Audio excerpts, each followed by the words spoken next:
आज हमारे साथ मौजूद है सितारा शुजात। तमगा शुजात 2 मरतबा आपको मिला है, कायद आज़म पुलिस मेडल भी 2 मरतबा आप ले चुके हैं और प्रेसिडेंट पुलिस मेडल भी आपको जो है वो अता किया जा चुका है। ऑफिसर इंचार्ज CTD राजा उमर खत्ताब साहब। राजा साहब अस्सलाम वालेकुम। सबसे पहले तो बहुत शुक्रिया, किसी भी मॉर्निंग शो में आप पहली मरतबा तशरीफ़ ला रहे हैं, उसके लिए आपका तहे दिल से शुक्रगुजार हूँ।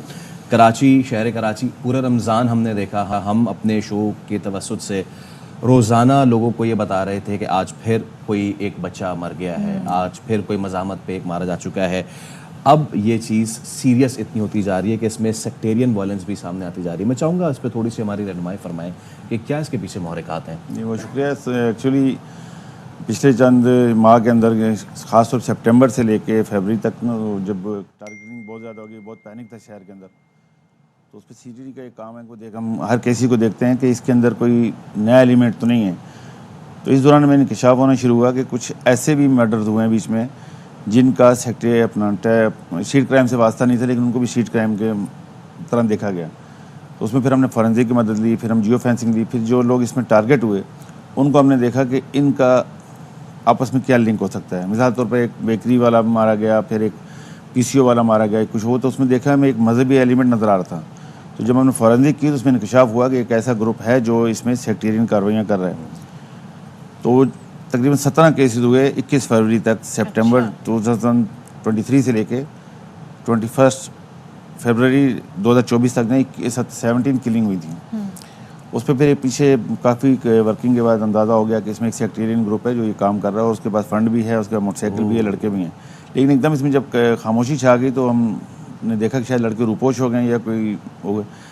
हुआ ये कि वो कोरंगी इंडस्ट्रियल एरिया में एक वारदात के लिए गए हुए थे, लेकिन वहाँ वो पुलिस के हाथों गिरफ्तार हो गए। और उस वक्त भी ज़ाहिर है पुलिस को इनका बैकग्राउंड मालूम था, उन्होंने भी स्ट्रीट क्राइम समझा, उन्होंने भी स्ट्रीट क्राइम को जेल भेज दिया। तो फिर हमने वो जेल में जाकर इंटरोगेट किया, तो जिस दिन उनकी ज़मानत हो रही थी उसी दिन फिर अल्लाह ने हमें कोर्ट ने इजाज़त दे दी। हमने उनको फिर कस्टडी में लेके आए तो सारा नेटवर्क खुला। उनके साथी जो मुल्क से बाहर बैठे हुए हैं, जो वहाँ से रैकी के लिए एक टीम को भेजते हैं, फिर दूसरी टीम जो है वो टारगेट करती है। तो कराची में ये सेक्टेरियन या फिरका वाराना दहशतगर्दी का एक बहुत पुराना बैकग्राउंड है, लेकिन पिछले चंद सालों से अल्हम्दुलिल्लाह इसकी में खामोशी थी।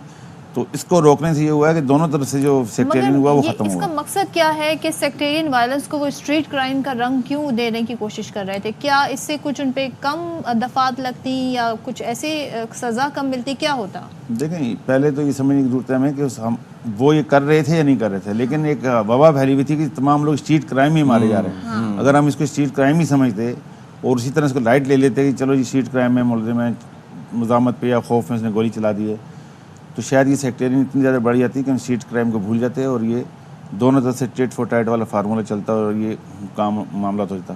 जैसा आप बात कर रही हैं कि कानून वो तो 302 ही लगनी थी जो मर्डर की सेक्शन हैं। बिल्कुल।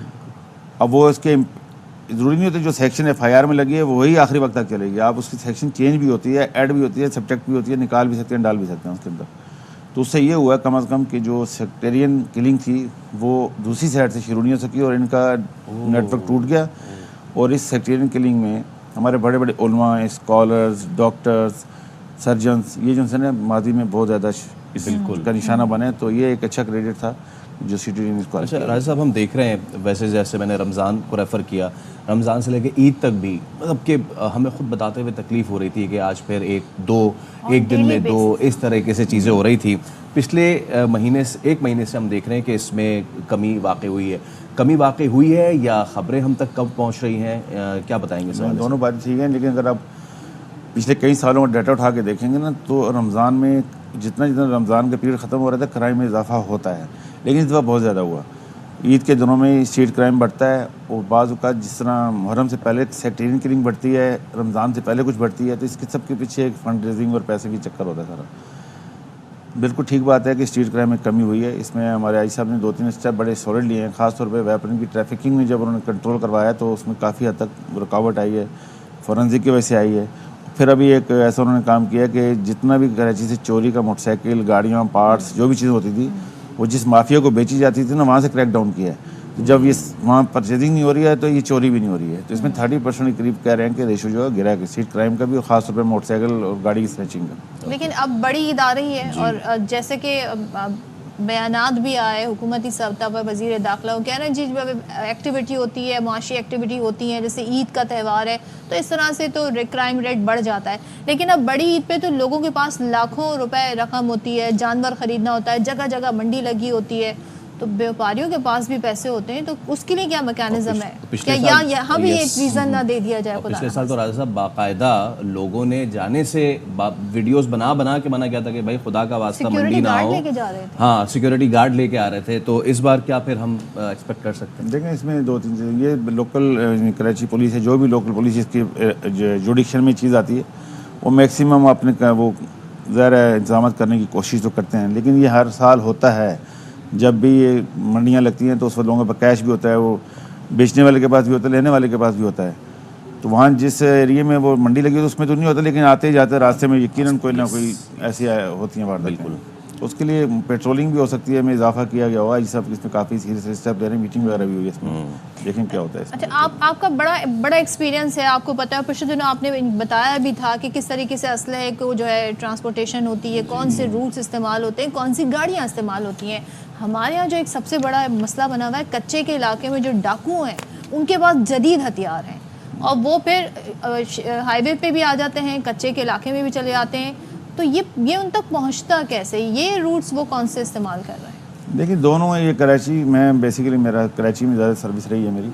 कच्चे में मुझे इतनी ज़्यादा एक्सपीरियंस तो नहीं है, लेकिन ये मैं आपको बता सकता हूँ जो कच्चे का वेपन है वो पक्के में नहीं है, और जो पक्के का है वो उसकी कच्चे में ज़रूरत नहीं है। वहाँ पर हैवी वेपन है जिसमें रॉकेट लॉन्चर हैं, LMG हैं, G3 हैं, जो कुछ भी है उनका, उसका वो एक बाकायदा पूरा एक स्मगलिंग सिस्टम है जिसके ज़रिए बॉर्डर क्रॉस करके भी आते हैं और कुछ हमारे दरारों खेल से भी आते हैं। और राजा साहब, उसके अलावा जो आप कराची की हम बात कर रहे हैं, पिछले दिनों हमने देखा कि बस के ज़रिए चीज़ें आ रही हैं और वो बस अड्डे पे असलहा उतर रहा है और उसके बाद असलहा उतरने के बाद वो कोई उसको चेक एंड बैलेंस नहीं कर रहा। हद तो ये है कि डिलीवरी सिस्टम के तहत भी घरों तक असलहा पहुंच रहा है। तो इसकी हौसला शिकनी कैसे की जाए? ये नेटवर्क कोई पकड़ में आया? जी, इसके हमने काफ़ी तकरीबन 8 से 10 ज़्यादा बड़े नेटवर्क मैंने पकड़े हैं, CGD ने खास तौर पे। उससे ये हुआ है कि एक तो आपके मीडिया की शुक्रिया कि जिन्होंने इसको इतना हाईलाइट किया है। उसकी वजह से ये हुआ कि जितने भी असला के ये ट्रैफिकिंग वाले थे ना, इनको मैं ट्रैफिकिंग कहता हूँ बजाय स्मगलिंग के। हाँ। तो ये ट्रैफिकर जो थे ना, बसों के जरिए ला रहे थे, मुख्तलिफ तरीके से ला रहे थे। इवन यहाँ तक कि कोरियर कंपनी जो थी, बड़ी नामी गिरामी कंपनियाँ, उनके जरिए भी आया है 2 हिस्सों में। वो उसको टोल बताते हैं जिसमें कोई सामान जा रहा है, उसमें एक पीस भेजा, दूसरा पीस भेजा। ये उनकी बड़ी गलती है उनकी, और ये बहुत बड़ा कंपनी ख़त्म हो सकती है। तो उसका कोई स्कैनिंग सिस्टम नहीं था, उनका मैनेजर मिला हुआ, उसने वहाँ से लिया। अब जो दरे वाले थे वो उन्होंने भेजा असला जी अपना मानसरा, और वहाँ से आ रहे हैं। तो ये तो काफ़ी हद तक रोका, लेकिन एक माफिया है जो शहर के अंदर काम कर रहा है और वो उससे ज़्यादा ऑर्गेनाइज में काम कर रहा है। अब होता क्या है कि जो लोग ऑनलाइन मंगा रहे हैं, देखें ना, उसमें स्टूडेंट्स हैं, उसमें गरीब लड़के हैं, शौकीन लोग हैं, ज़्यादातर उसमें शौकीन और स्टूडेंट्स मुझे मिले।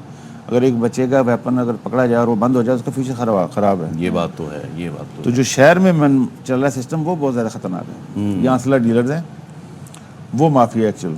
ओके, वो क्या कर रहा है, जो उसके पास रजिस्टर है उन्हें सब रिकॉर्ड मेंटेन किया हुआ है, लेकिन उसने परचेज कहाँ से किया है? एक तरीका कार है जो उसको लाइसेंस पे लिखा हुआ है कि ये आपने वहाँ से लेके आना, उसका ये प्रोटोकॉल है, ये ला के बेचेंगे। एक आदमी का एक लाइसेंस आता है, वो उसको वेपन देता है, वो उसकी एंट्री करती है, मैं फ़लाँ पिस्टल फ़लाँ बंदे से लिया है, और अगले पे उतार देता है मैंने फ़लाँ को दिया है। तो यहाँ रिकॉर्ड हो गया कंप्लीट, लेकिन दोनों के सिरे नहीं है, ये सब फेक है। ये 70-80% हमने देखा है कि ये सब ड्रामा होता है। अभी मैंने जब शॉप, एक बहुत बड़ी यानी शॉप है यहाँ पर कराची में, पाकिस्तान बनने के बाद बनी, बड़ा उनका नाम था, जब उस पर हमने रेड किया है, आप यकीन करें उसका सिर्फ 30-40% जो रिकॉर्ड था मेंटेन था, बाकी सब ऐसे ही था। जब चेक किया तो वहाँ से हमें लाइसेंस मिले जो बलूचिस्तान से इशू है। ओहो, एक लाइसेंस पे 15-15, 20-20 वेपन चढ़े हुए। मैं चढ़ने से मुराद एंट्री हुई है, फिर इंटीरियर में गया और वहाँ से वापस आ गई, मैंने फलां दुकान पर गया, दुकान को। वो ऐसी लंबी ट्रेल बना देते हैं कि आप उसका सिरा नहीं पकड़ सकते। और एक बड़ी इंपॉर्टेंट बात बताना चाहूँ कि हर लाइसेंस पे लिखा होता है कि आपका 200 या 1000 बुलेट्स का आपका कोटा है साल का। जी। कोई ऐसा मैकेनिज्म या ऐसी कोई प्रोटोकॉल नहीं है। उससे पूछा जाए भाई ये तो शिकार का वेपन तो ठीक है, समझ में आता है, बुलेट एक्सीडेंट भी समझ में आता है, ये 9mm की आपने 100 बुलेट्स ली थी पिछले साल, वो कहाँ गई? नहीं देखे ना, या तो वो एक ऐसे सर्टिफिकेट ला के दी, मैं फलां फायरिंग रेंज पे गया और मैंने जाकर वहाँ पर ये बुलेट्स ली हैं, वो सर्टिफाई करके दे दे। अगर आपने 100 या 200 गोलियां चलाई हैं तो कितनी चलाई हैं? हवाई फायरिंग की है, क्राइम की है, पता ही नहीं चलता कहाँ गया? तो ये शौक भी ख़त्म करना होगा, और करना है इसको लीगलाइज भी करना होगा।